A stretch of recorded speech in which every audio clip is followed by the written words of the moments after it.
ব্রাহ্মণবাড়িয়ায় বারবার গর্ভপাত প্রতিরোধে সচেতনতামূলক সেমিনার। বিস্তারিত থাকছে ব্রাহ্মণবাড়িয়া থেকে হালিমা খানমের পাঠানো প্রতিবেদনে।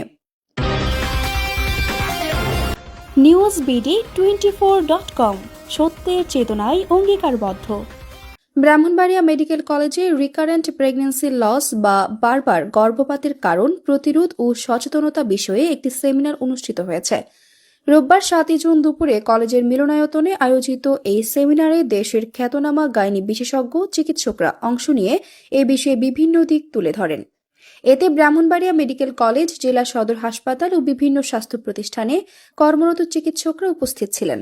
সেমিনারের প্রধান অতিথি হিসেবে বক্তব্য দেন গাইনি বিশেষজ্ঞ প্রফেসর ডাক্তার রাশেদা বেগম। এছাড়া আলোচনায় অংশ নেন professor doctor Sabera Khatun, professor doctor Fouzia Hossain এবং প্রফেসর ডাক্তার লিজা চৌধুরী। অনুষ্ঠানের শুরুতে রিকারেন্ট প্রেগন্যান্সি লস বিষয়ে মূল আলোচনা উপস্থাপন করেন সহকারী অধ্যাপক রঞ্জিত বিশ্বাস। পরে তথ্য উপস্থাপন করেন দিনা ইসলাম। সেমিনারে সহযোগিতা করে হেলথ কেয়ার ফার্মাসিউটিক্যালস।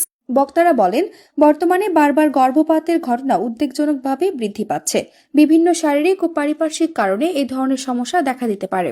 এজন্য গর্ভধারণের আগে কিংবা গর্ভধারণের শুরু থেকেই বিশেষজ্ঞ চিকিৎসকের পরামর্শ নেওয়া জরুরি। তারা আরও বলেন, গর্ভবতী নারীর শারীরিক ও মানসিক সুস্থতা নিশ্চিত করতে পরিবারের সহযোগিতা অত্যন্ত গুরুত্বপূর্ণ।